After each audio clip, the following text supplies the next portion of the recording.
All right, turn on the AC, curl up with a good book. I'm a big reader, so this is very exciting. We have local author Marianne Sulser. She just released her latest book. It's called Like Snow Before Sun, and she's on the Cocoa Couch today. Hi. Hi. I'm so excited to talk with you. I'm, again, a huge book lover. Marianne, what made you want to become, first off, all the way back, a writer? Like, what was it a calling? Were you like, I'm like right away, or did this come later in life? You know, I have written stories since I was a little girl, but the idea of writing a novel was, for me, sort of like summiting Everest. Yeah. Sure, there are a lot of people. Sure, there are a lot of people who do it, but I wasn't sure that I, really had the time or the talent to do so. And I think it wasn't until I got into law school when I thought, sure, I could crank out 80 or 90,000 words about one topic. Unbelievable. You went to law school too? I did. I'm a lawyer. We author and lawyer. Good Lord. Okay, I'm just a talk show host. So tell us more about the book. I really want to know. Like Snow Before Sun. What's the concept? Like Snow Before Sun is a historical fiction. It's set in 1755 in Nova Scotia, in really the days leading up to the French and Indian War. Our main character is Jean Lejeune, and Jean is the daughter of a French Acadian merchant and an indigenous woman. Oh. And when her father gets arrested by the British governor, she sets out to do what she can to free him. She has to take a perilous journey across the province and really ally herself with an Englishman, and who she really sees as her enemy. And so at some point during the journey, she realizes that she's really going to have to choose between these two sides of her background, and she's really doesn't know whom she can trust. A lot of tension, conflict. Sure. Yeah.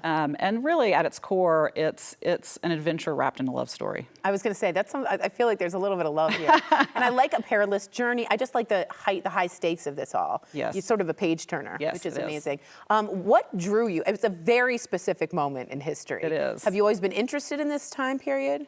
I have. This is really the story of my ancestors. So really? I am from Louisiana, and I am half French Creole and half Cajun. That's why you're gorgeous. Thank you. But it's funny because you've heard of the Cajuns before. Of course. They're the French people down in South Louisiana with all the good food. I was going to say, the food's phenomenal. And the fun parties. But the Cajuns, a lot of people don't know this, that they didn't come straight from France to Louisiana.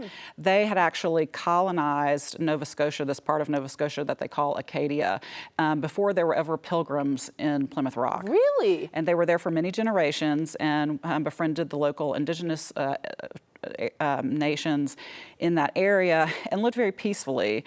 And it wasn't until the British took over that part of the world that things changed and messed it all up. And so about 1755, the British forcefully deported thousands of these Acadian people, put them on ships and sent them all over the world. And the survivors of that diaspora many of them ended up down in Louisiana, I see. those Acadians. And so the Acadiens, that's where we get the word Cajuns. And so Like Snow Before Sun is really set against the backdrop of this Acadian expulsion from Nova Scotia. I think that's cool because we also don't know a lot about that. History has not been told. And sometimes when you don't hear history, you don't know not to repeat it. But I think it's so important to get that vital information out.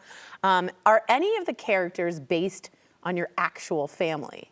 They are. There are several characters that are based on real people, but Jean Lejeune is based on the daughter of my however many great-grandfather. He was one of the first French people to colonize that part of the world, and he eventually married into the Mi'kmaq nation up there and had children. And so I thought it would be really interesting, even though she did not live during this time period. Right. She was about 100 years too early, but I thought it'd be interesting to put someone with her background into this very real situation. What a cool family history you have. This is phenomenal. Thank you. Walk me through the research, because it's got to be, that's the part of Everest, you know what I mean? You're like, let's get there. Where did you just start?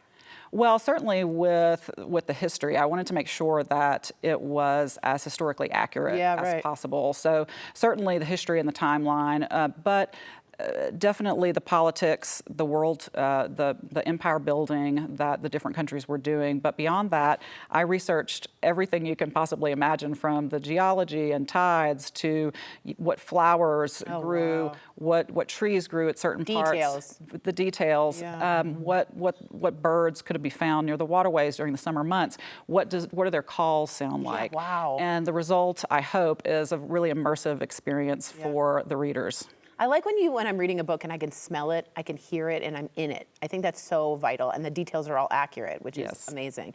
All right, most shocking thing you discovered while researching for the book? Was it the terribleness of them getting deported?